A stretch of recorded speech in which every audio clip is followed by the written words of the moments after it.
एक गुरु और शिष्य जंगल से होते हुए अपने गांव जा रहे होते हैं। अंधेरा काफी हो चुका था।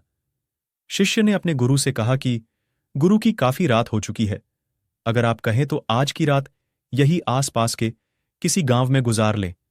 गुरुजी ने अपना सर हिलाया और वो आसपास के गांव में एक छोटे से घर के पास जाकर रुके। अब जैसे ही वहां गए तो गुरुजी के शिष्य ने दरवाजा ठकठकाया। उस घर से एक गरीब आदमी बाहर आया तो गुरुजी ने बोला, हम अपने गांव जा रहे थे, लेकिन काफी रात होने की वजह से हमने इसी गांव में रुकने को सोचा। क्या हम आज रात आपके यहां रुक सकते हैं? गरीब आदमी बोला, हां, क्यों नहीं, आप दोनों अंदर आ जाइए।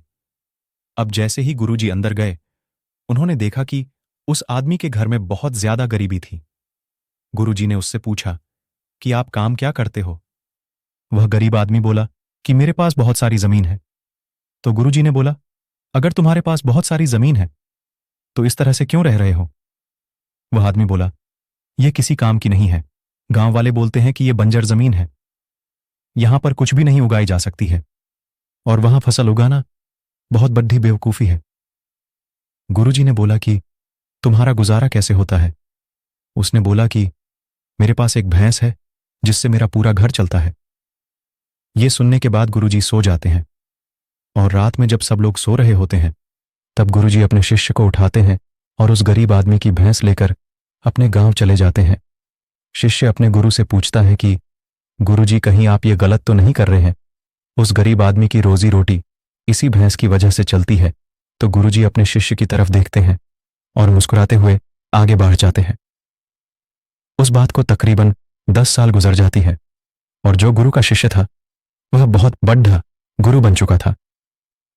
तो एक दिन उन्हें उस गरीब आदमी की याद आती है कि मेरे गुरु ने उस आदमी के साथ अच्छा नहीं किया था, मुझे एक बार चलकर देखना चाहिए कि वह आदमी अब किस परिस्थिति में है।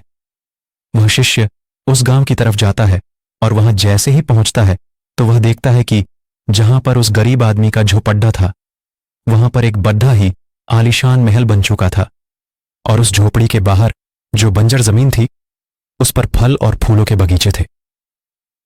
तभी उधर से उस घर का मालिक आता है। शिष्य उसे पहचान लेता है और उस आदमी को बोलता है, तुमने मुझे पहचाना?